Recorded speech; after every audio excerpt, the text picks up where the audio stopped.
Hello, it's Jonathan at the Piano Lesson. Welcome back, and thank you all for your comments this week. Very astute comments, and I'm going to address those points as best I can, as quickly as I can. Um, I will talk a little bit about all the things you are at. I got a question about how it transitions back to the F minor. Thank you for that question. Make sure that I got that right. That's Norman. Norman asked me a question about that. And by the way, I checked out your channel. You played guitar beautifully. Everyone should go to Norman's channel and check it out. Very gifted guitarist. And yes, Francesco, thank you for the astute comment about Grieg's Morning. That's a really interesting piece. It sounds a lot easier than it is, and I'm going to ramble a little bit today about it, and I'll touch on it. It is quite a piece of music. Let me tell you that. And it looks like we got a second on that one from Bogus Pomp, which is a cute little handle. And yes, you're correct, Mr. Kazike. What the point I wanted to make about all the things you are is that 2/5 kind of tracks the diminished scale, the descending diminished scale, which I thought was, quite interesting. I don't like to divorce scales and chords. They're kind of part of the same thing. They typically track with one another, and that's what happens actually in Grieg's Morning. A little sidebar. Finding music to learn from, finding sheet music, is really hard nowadays. When I was growing up, we had lots of music stores and lots of sheet music stores, and people working in them that were really smart and really experienced. And they knew how important it was to get the right score, because depending on who the publisher was and who the editor was, that could really either make or break your understanding of the piece. And as a general rule, I like to have at least 3 versions of the same piece from 3 different publishers at the very least. And hopefully one of them will be an urtext of some kind, or as unedited as possible. But we have a wonderful library here.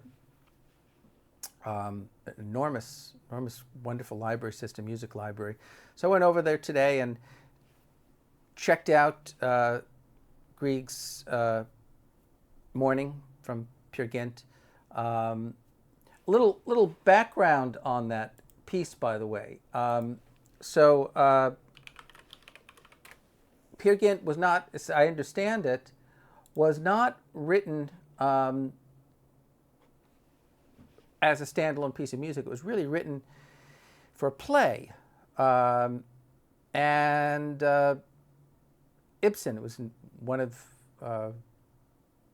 Ibsen's most widely performed plays. So, that's the wonderful thing about Wikipedia these days. You just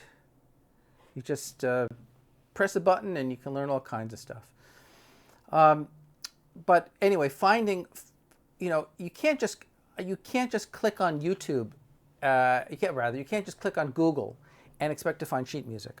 There are so many bad copies of sheet music, particularly this piece of music, and in so many weird keys and weird spellings, and there's just really no point. There is a website, if you guys don't know about already, I will tell you about, and it is IMSLP, Petrucci Music, the Petrucci Music Library, which you can go on and download music, copyright-free music that's been scanned, and there are apparently decent scores there. But it was very hard to sort out, the Grieg piece, the Peer Gynt's Morning, unless you have a really good score. And I'm going to need some time to study it, but I'll give you a few little teasers. And there's so many ways to hear a piece. I like to have a kind of a broad view of the piece, and then of course you can, like a macro view and then a micro view, because I say the macrocosm is in the microcosm. I don't know. It sounds like a lot of crap to me, but let's just kind of tie some loose ends together with the all the things you are piece that we were talking about last week, because I was pointing out that there's a 2-5 going chromatically, right? So 2-5-1 in G, and then when I say chromatically, I mean you go down a half step and repeat the pattern. So you're actually going from the key of G to the key of E. And if you were to continue that pattern, it would go to D flat, and then it would go to B flat, and it would form, say, a diminished chord. And so that would be a very interesting way of practicing your 2-5-1s. 2-5-1, 2-5-1, and then continuing down a half step, 2-5-1, and then continuing down a half step, 2-5-1. So you've gone through 4 keys like that. That's kind of what Jerome Kern was exploiting. Now, he only does that twice. He does this. So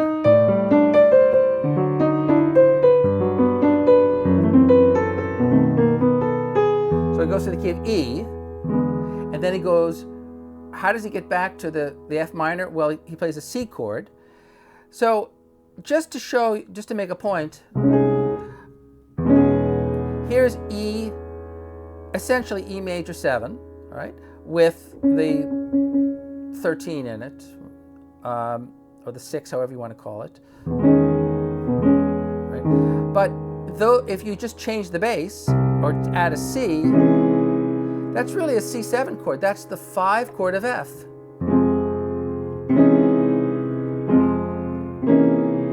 So the E chord is just kind of, it's really the same chord. What chord is it? Well, it's a little more complicated than just a plain old C chord, right? I'm going to move this over here, so for a moment, but that, if you're playing this chord, E, say E, G sharp, C sharp, D sharp. But if you change the notes and add a C, this becomes the dominant 7. This becomes the flat 9. This is the sharp 9. This is the sharp 5. So it's really C7, if you want to call it sharp 9, sharp 5, flat 9. I mean, you might even call it an altered chord. But that's from E major 7 with, say, an added 13 being the D sharp. And that's how Jerome Kern gets back to the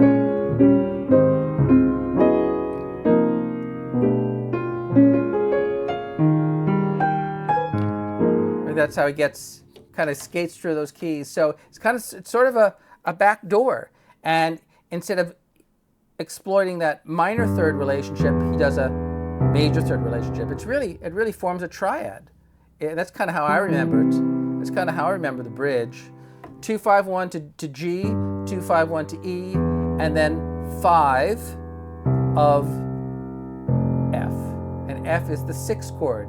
6, right? 2-5-1 4. He just kind of does this.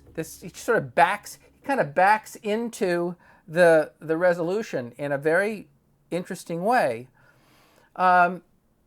So that really fascinates me, and I think we'll probably spend more time on that as well. I have this music that I've copied today from the library, and I was going to mention a couple things, a couple of my observations about this piece.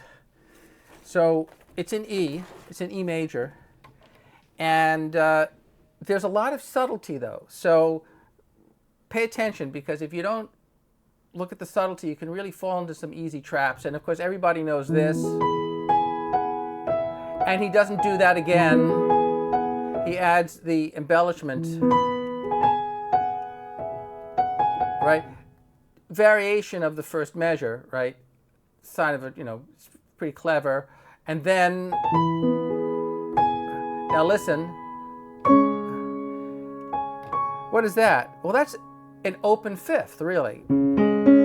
It's very kind of medieval or Renaissance, you know, just these open fifths. It is not C sharp minor yet, just yet. Because it could be major or it could be minor. You don't really know. It's very ambiguous. So that's the detail that people leave out. You know, you see a lot of simplified versions and it goes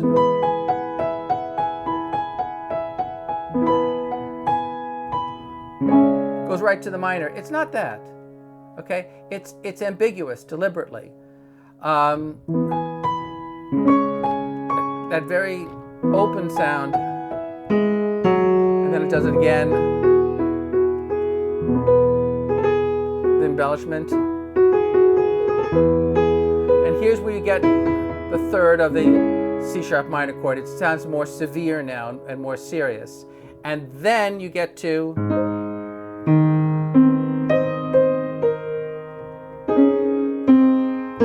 and in this score,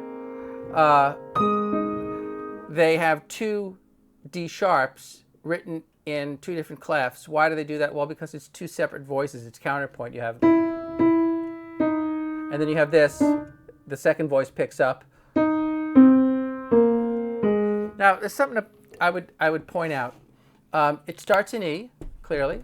Okay, then it's C sharp, and you omit the third.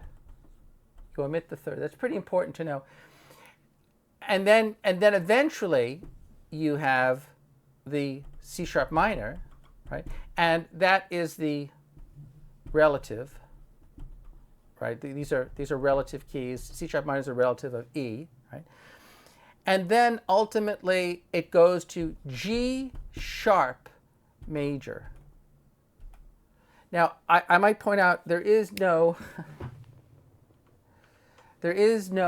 key signature for the key of G major. All right? Do you know why? Because in order to have a key signature in the key of G major, you need a double sharp. And that's one of the fun things about this piece. It's actually a really cool little exercise in music theory, but you have to have a at least a B sharp, so the notes. Let's just get this straight. Might help if I use the correct side of the eraser.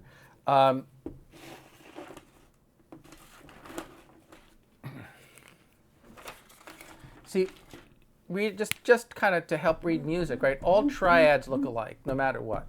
It's all going to be line, line, line, okay, or it's going to be space, space, space. Here's an E. This is every E chord on the face of the earth, pretty much, and this is every G chord on the face of the earth. Now, you may have sharps or flats. In this case, E major has one sharp, and in this case, G sharp major has G sharp, B sharp, and D sharp. That's the G sharp major chord. And how does that relate in C sharp, by the way? Every C chord looks like that, right? And in this instance, we have that. Okay, so that's our C sharp, pretty much C sharp minor.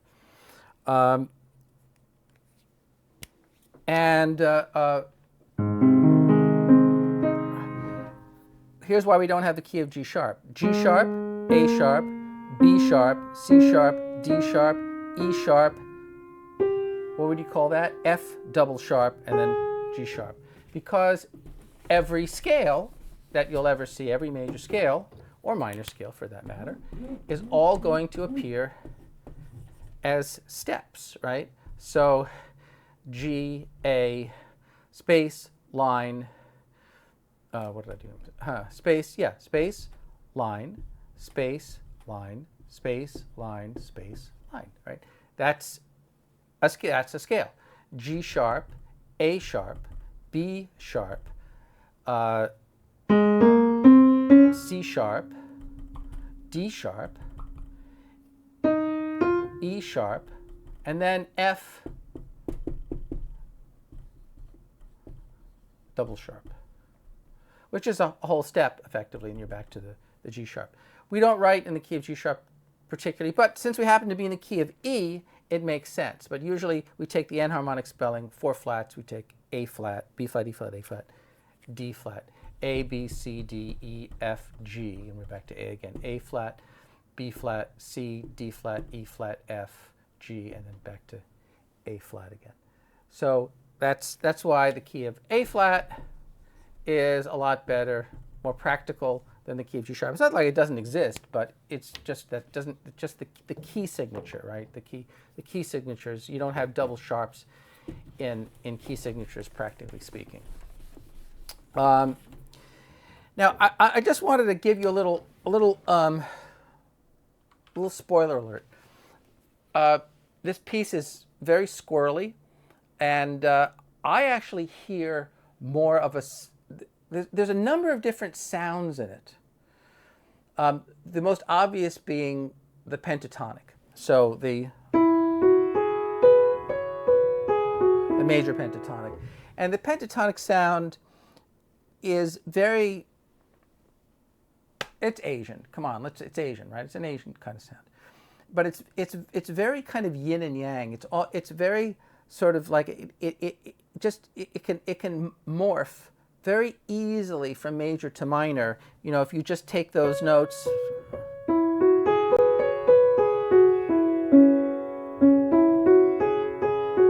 right? I mean,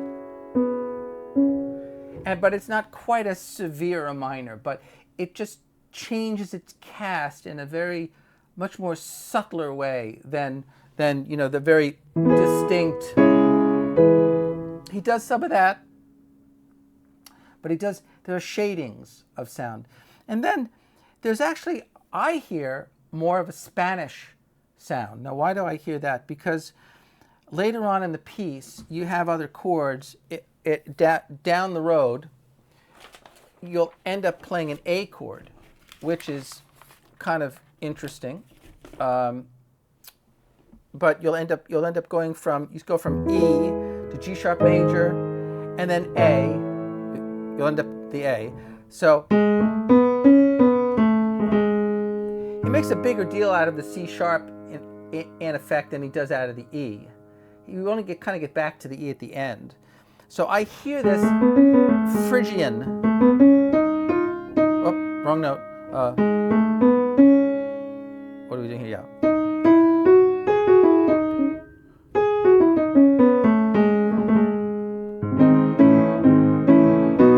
There's a B in there somewhere.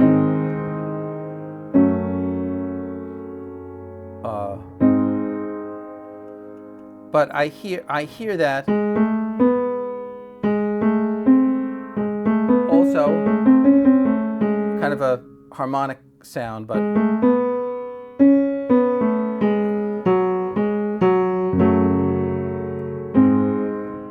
F sharp minor, G sharp major, F sharp minor, E major. Those are all chords that are in the song. B, B7, also in there. Get a lot of that.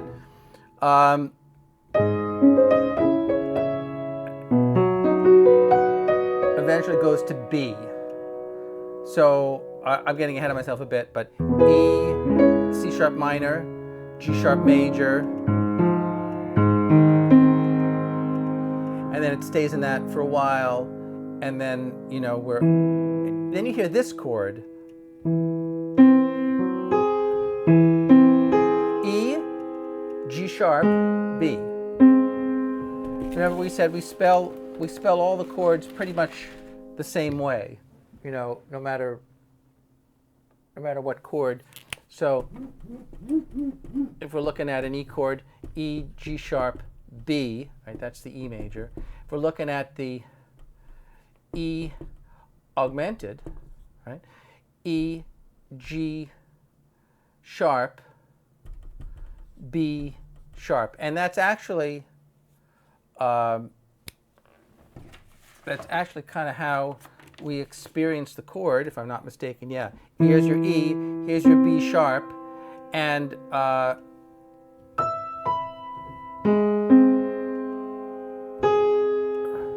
So that G sharp, yeah. And there's your E. There's your E there. Your G sharp. Your B. Right. All those notes are in there.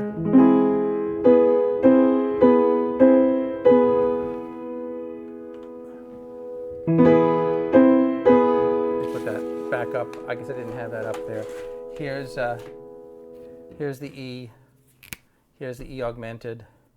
See what I mean by spellings? Don't get hung up on, sharps and flats initially. Just if you want an E chord, you want a root position chord, you get 3 line notes if you want, or 3 space notes. And this sound, of course, kind of is reminiscent of a whole tone scale.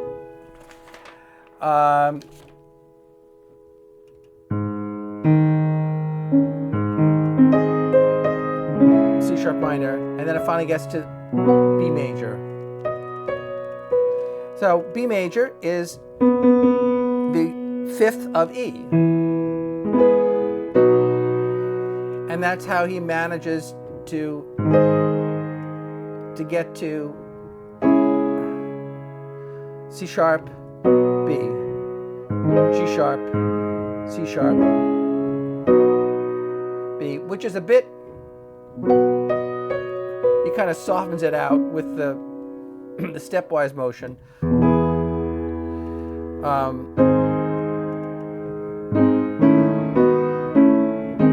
Now later on in the piece, see, that's why I'm really just sort of jumping into this, and I should spend more time with it. It's not that it's a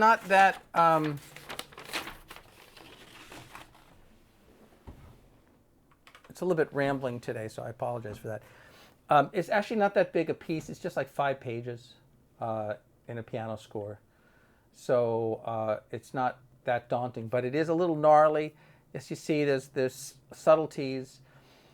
And then it ends up going to the key of F, and F, and then going back and forth between that. And I haven't all made sense of it yet.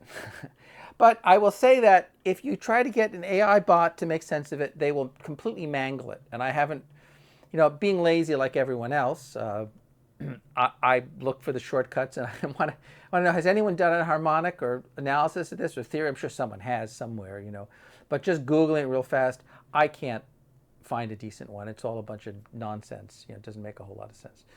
So, but a very worthwhile piece to study. And that's kind of the genius of the piece, is that it sounds simpler than it is, and I think the reason for that is because the composition is developed so well. The melodic lines are developed and modulate and to unusual keys. But it was good of you, Francesca, to point this out, because we were talking about last week. We were talking about other songs that use third relationships. So all the things you are had minor third relationships. Then we were talking about Have You Met Miss Jones, the bridge in Have You Met Miss Jones. That went through major third relationships. So, and all at once I on the earth and all.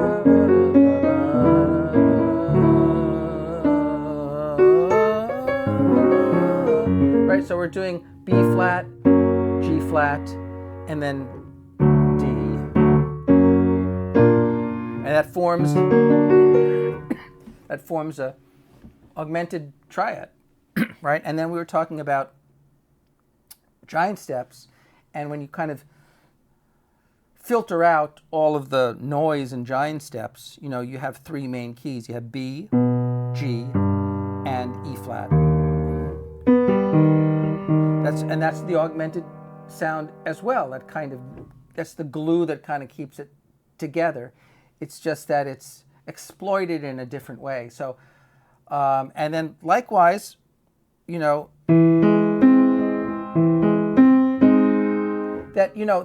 that augmented, E augmented, it gives you the leg up to the G sharp. It's another, just kind of a back door into a new key. And there's other terminology, back in the day when I went to school, and We learned about German chords and French chords and Italian chords and Neapolitan chords and all that stuff, and I don't remember any of that. I don't even know if I knew them at the time. So there may be other explanations for this, these harmonic relationships. But whatever you can do to make sense of it, to get an overall sense of the piece, and also to respect the minutia. You have to respect the granularity of the piece. And as I pointed out in the beginning, is there a third in the C sharp minor? Well, sometimes initially there isn't. Initially, it's a very stark open fifth, and that's again what I really am disappointed about when I see beginning pieces of music, although put it in a key, what they think is an easy key. Do you think you could really put this in an easy key? Really? I mean, it goes through so many keys. I mean, that's, all keys are easy. You have to get through that psychological barrier of one key being harder than another. It might feel better on your instrument. I mean, I can't deny that, if you're playing a certain instrument. Especially, I guess, if you're playing guitar, and you have different places to do the same thing on different parts of the neck. I mean, I know guitar players have issues with that. But there's an issue with every instrument, right? Isn't there? I mean, I imagine there's alternative fingerings for woodwind instruments, and whatever. That's not anyone's problem but our own. Okay, well, I had fun. I hope you did too. We're kind of running out of time here, and I was just flailing away, but trying to do my best because I wanted to get on top of this, and I knew if I didn't, I would just let it sit for the rest of the week. So I'm going to think about it some more, and I'm going to get going. But this is Jonathan at the Piano Lesson, signing off, and I hope you guys have a fantastic week, and we'll see you next time. Bye-bye.